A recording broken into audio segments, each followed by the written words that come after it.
kami yaitu analisis ketersediaan infrastruktur tempat penampungan sementara atau TPS di Kecamatan Genteng, Kota Surabaya. Jadi outline yang akan kita bahas pada kesempatan kali ini yaitu yang pertama ada pendahuluan, yang kedua ada metodologi, yang ketiga gambaran umum wilayah, yang keempat hasil dan analisis, dan yang terakhir ada penutup.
Saya Hania Virus NRP 1059 izin melanjutkan yang selanjutnya yaitu tentang gambaran umum. Gambaran umum ini membahas tentang gambaran umum wilayah, tinjauan pelaksanaan persampahan, dan juga alur dari persampahan itu sendiri.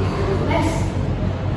Secara topografi, Kecamatan Genteng merupakan daerah rendah dengan ketinggian 3-6 meter di atas permukaan laut. Kecamatan Genteng memiliki luas 4,1 km persegi dengan kepadatan penduduk sebanyak 9.828 jiwa per kilometer persegi. Dengan jumlah penduduk di Kecamatan Genteng pada tahun 2023 adalah 58.742 jiwa dengan penggunaan lahan di Kecamatan Genteng didominasi oleh pemukiman dan juga daerah komersil. Untuk batas-batas administrasi dari Kecamatan Genteng ini sendiri, yang pertama di sebelah utara ada Kecamatan Simokerto, sebelah timur ada Kecamatan Tambak-Sari, sebelah selatan Kecamatan Gubeng dan Kecamatan Tegal-Sari, dan sebelah barat yaitu Kecamatan Bubutan. Untuk karakteristik kependudukan ini sendiri dapat dilihat di tabel berikut ini, yaitu di Kelurahan Embong-Kali Asin jumlah penduduknya 11.982 jiwa dengan produksi sampah yaitu 35.946.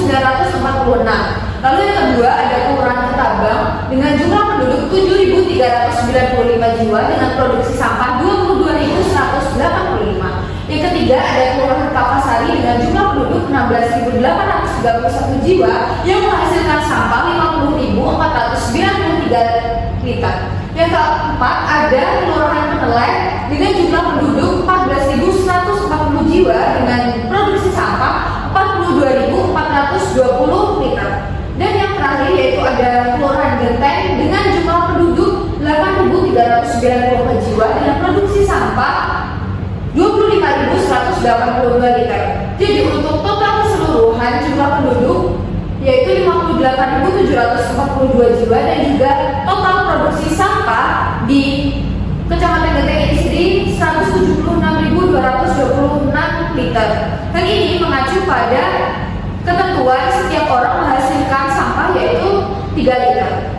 Jadi untuk menghitung produksi sampah dikalikan antara jumlah penduduk dikalikan dengan 3. Next. Untuk tinjauan sarana persampahan ini sendiri kami mengambil beberapa tinjauan pustaka, yaitu yang pertama menurut UU nomor 18 tahun 2008 tentang pengolahan sampah, dan yang kedua yaitu UU nomor 1 tahun 2011 tentang perumahan dan kawasan pemukiman. Next. Yang selanjutnya tinjauan sarana persampahan dapat dilihat di tabel berikut.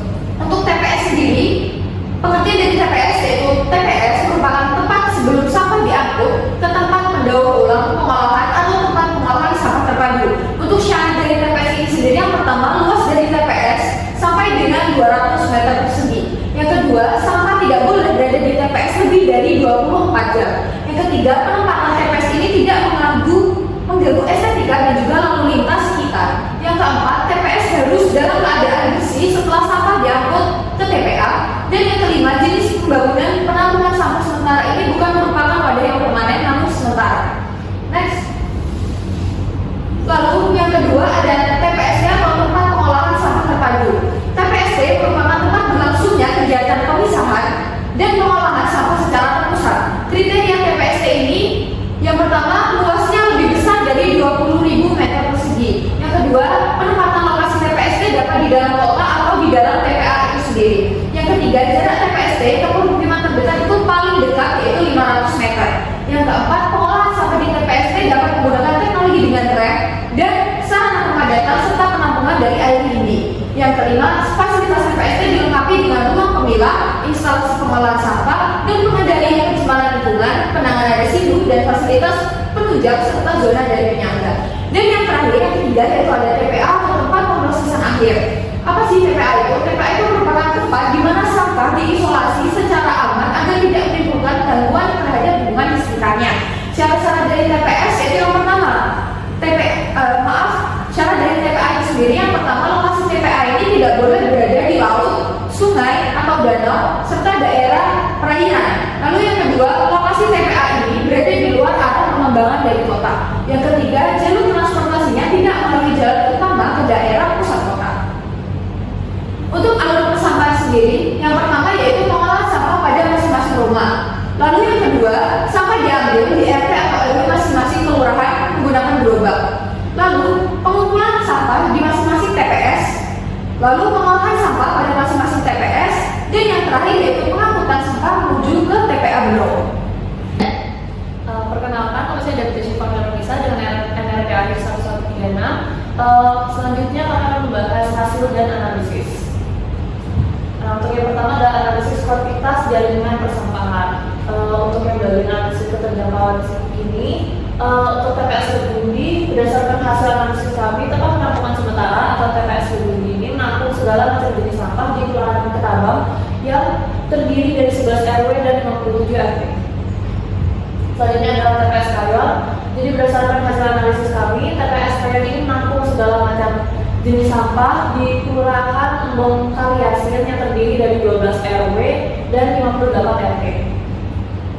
Selanjutnya TPS Simpang Buku, berdasarkan hasil analisis kami ini, tempat penampungan sementara Simpang Buku ini menampung segala macam jenis sampah di Kelurahan Genteng dan Kelurahan Ketabang. Nah, untuk Kelurahan Genteng sendiri terdiri dari 11 RW dan 42 RT, sedangkan Kelurahan Ketabang terdiri dari 11 RW dan 57 RT. Selanjutnya TPS Pasar Genteng. TPS Pasar Genteng ini menampung segala jenis sampah di sekitar area Pasar Genteng tersebut. Kemudian ada TPS Mantang Peneleh. Nah, berdasarkan hasil analisis kami, TPS Mantang Peneleh ini menampung segala macam jenis sampah di Kelurahan Kapasari dan Kelurahan Peneleh. Nah, Kelurahan Kapasari ini terdiri dari 11 RW dan 64 RT, sedangkan Kelurahan Peneleh sendiri ini terdiri dari 16 RW dan 77 RT. Nah, kemudian kami masuk ke analisis daya tampung. Jadi bisa dilihat di sini bahwa analisis bahwa daya tampung dari TPS di Ambek ini 36 meter kubik, untuk TPS Kayon 28 meter kubik, TPS Simpang Duku ini 42 meter kubik, TPS Pasar Genteng ini 14 meter kubik, dan TPS Makam Pedal ini 16 meter kubik. Nah, dengan jumlah yang terlayani hanya 57.822 jiwa dari 58.752 total penduduk Kecamatan Genteng. Selanjutnya adalah analisis jangka waktu pengangkutan ke TPA. Nah, jadi secara keseluruhan sampah yang telah dikumpulkan di gerobak tiap RW kemudian akan dibawa dan ditampung di TPS sendiri. Nah, setelah itu sampah-sampah tersebut akan diangkut terus sampah menuju tempat pembuangan akhir atau TPA yang berada di Gunowo setiap 1 hingga 2 kali setiap hari. Selanjutnya adalah analisis prasarana persampahan. Jadi personal sampah yang ada di TPS Kecamatan Genteng ini ada bak sampah dan juga gerobak sampah. Nah, dengan jumlah yang berbeda-beda sesuai dengan jangkauan masing-masing di tiap TPS. Bisa dilihat dari tabel ini bahwa di TPS Lebudi ini ada 11 buah gerobak dan 2 dam. Di TPS Kayan ada 12 buah gerobak dan 2 dam. TPS Simpang Duku ada 22 gerobak dan 3 dam. TPS Pasar Genteng ada 11 buah gerobak dan 2 dam. Dan yang terakhir ada TPS Mapak Peneleh, ini ada 8 buah gerobak dan 2 dam. Kemudian untuk analisis sumber daya manusia, jadi setiap TPS ini memiliki tugas yang bertanggung jawab sebagai koordinator dan dapat melakukan laporan terkait jumlah sampah yang diangkut, kondisi peralatan dan masalah lainnya kepada atasan ataupun pihak yang berwenang. Nah, bisa dilihat dari tabel ini bahwa untuk TPS Lebudi Anggrek memiliki jumlah petugas 18 orang, TPS Kayan 15 orang, TPS Simpang Duku 22 orang, TPS Pasar Genteng 5 orang, dan TPS Mapak Peneleh 10 orang. Saya izin lanjutkan. Saya Profesor Faris NRP Akris 50 akan melanjutkan analisis kebutuhan dam.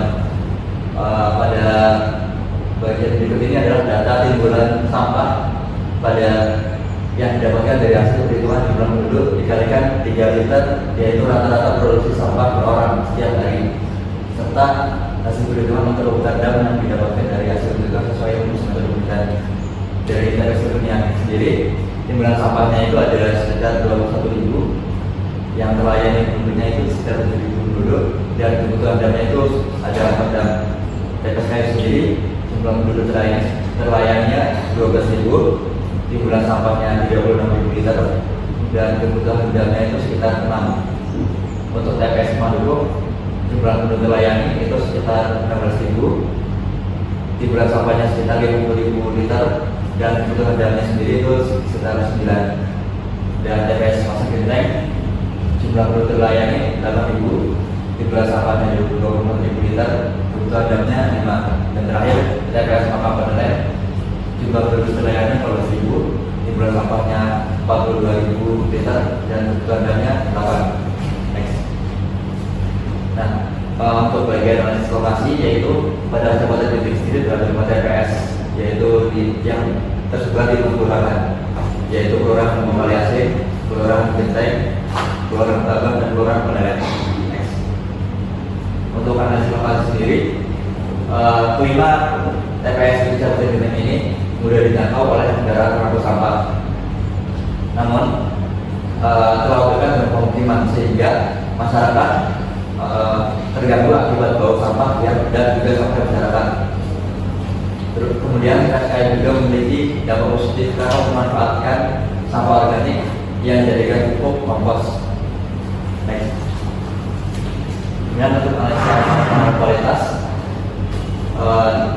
proses pengumpulan sampah ini menggunakan gerobak dan motor roda 3 untuk mengangkut sampah dari sampah ke 5 TPS.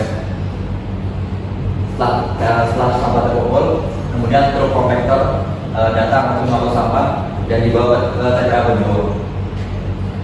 Kemudian TPS Pasar Genteng sendiri ini sering mengalami kelebihan kapasitas sehingga perlu ada peningkatan pengolahan sampah dan penambahan fasilitas kontainer sesuai jenis sampah. Next. Kemudian untuk analisis pengelolaan sampah, generasi sampah. Generasi sampah ini ditentukan oleh volume dan jenis limbah yang dihasilkan dari rumah tangga, komersil, industri, dan juga fasilitas publik. Di sampah di TPS Kecamatan Genteng dikelompokkan menjadi sampah organik, anorganik, dan juga sampah B3. Kemudian data sampah Kecamatan Genteng di 2023, rata-rata sampah yang dihasilkan itu 58,5 ton per hari. Kemudian komposisi sampahnya itu sekitar 36,4% yang adalah sampah organik dan 63% itu adalah sampah non organik. Kemudian masalah yang timbul yaitu sampah organik masih tercampur dengan sampah anorganik sehingga perlu adanya pengolahan yang lebih efisien. Kemudian hanya ada 1 TPS dari 5 TPS yang mengelola sampah organik menjadi kompos. Next. Kemudian untuk analisis pengelolaan sampah, pengumpulan sampah, yaitu metodenya pengumpulan sampah ini dilakukan secara mandiri oleh setiap individu. sampah rumah tangga dikumpulkan dalam wadah yang disediakan oleh masing-masing rumah. Kemudian tugas kebersihan itu mengangkut sampah dari rumah menuju tempat pembuangan sementara TPS. Kemudian masyarakat juga bisa memiliki akses langsung ke TPS untuk membuang sampah secara mandiri. Kemudian pengolahan sampah dilaksanakan setiap hari secara rutin oleh petugas TPS. Next. Ini analisis pengolahan sampah, pengumpulan sampah.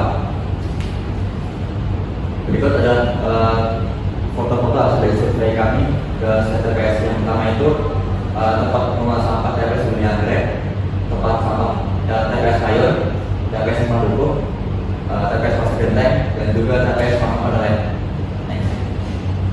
Kemudian untuk pengangkutan sampah sendiri memindahkan sampah dari TPS ke tempat pembuangan akhir di TPA Benowo.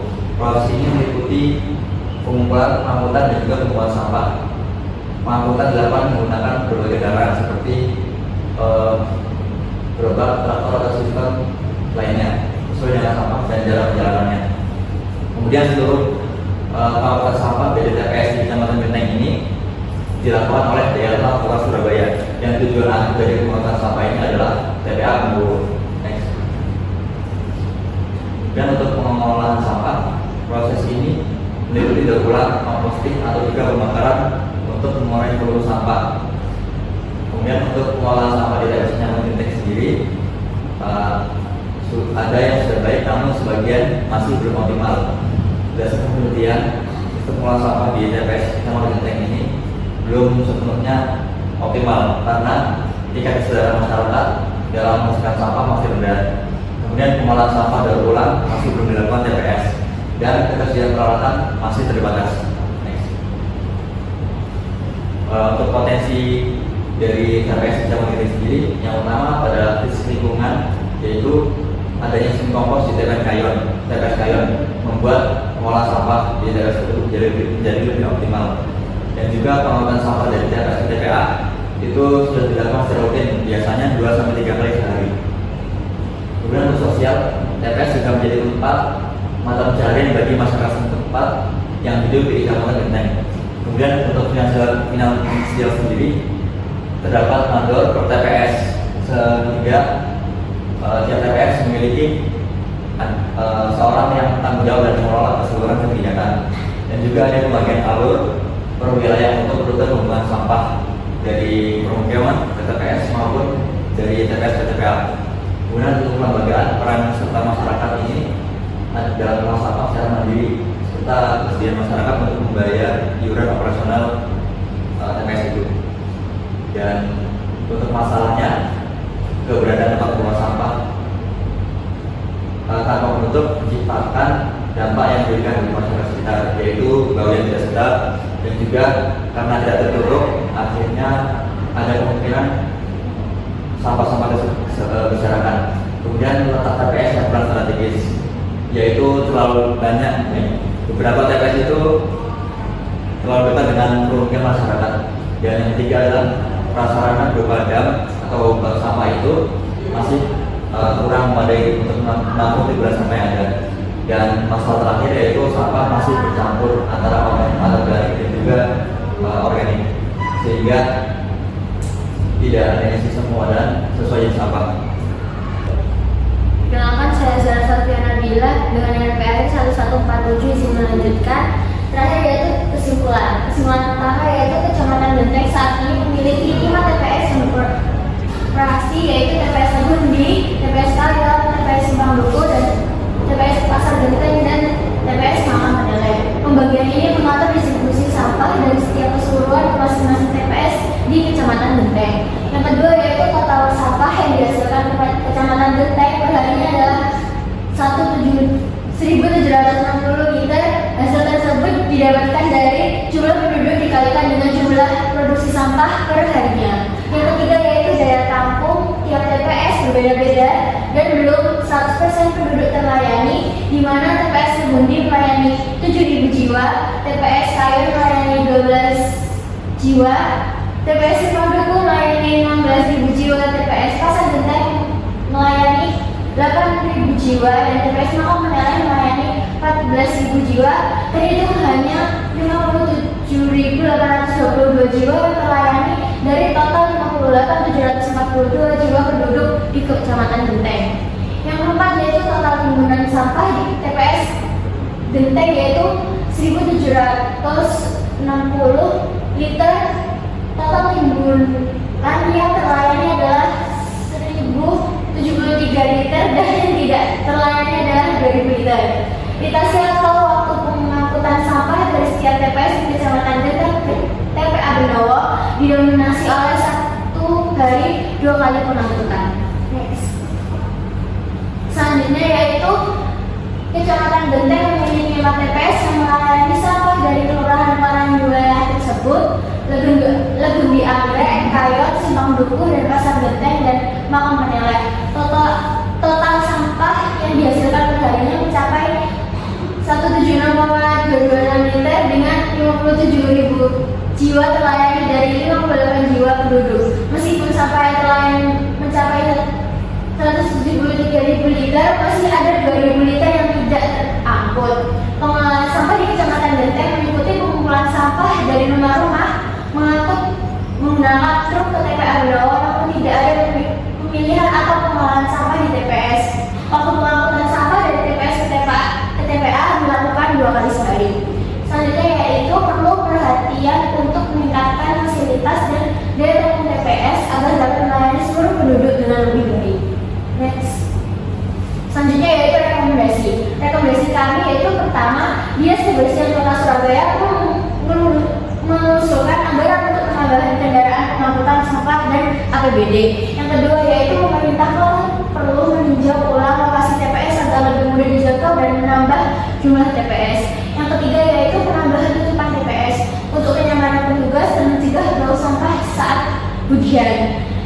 Selanjutnya yaitu usulkan anggaran untuk fasilitas pengolahan sampah seperti TPS, TPST, dan bank sampah di Kecamatan Genteng. Selanjutnya yaitu penambahan tempat sampah 3 pilah untuk mendukung pengolahan sampah yang lebih baik.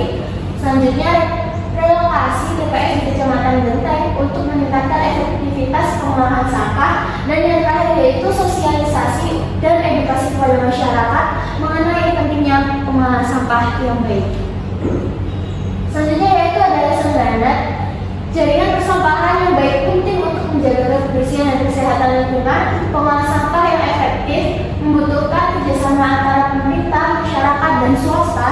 Pemerintah harus menyediakan fasilitas pengolahan sampah. Masyarakat harus sadar akan pentingnya membuang sampah pada tempatnya dan memilah sampah. Sementara swasta dapat menyediakan layanan inovatif dan berkelanjutan.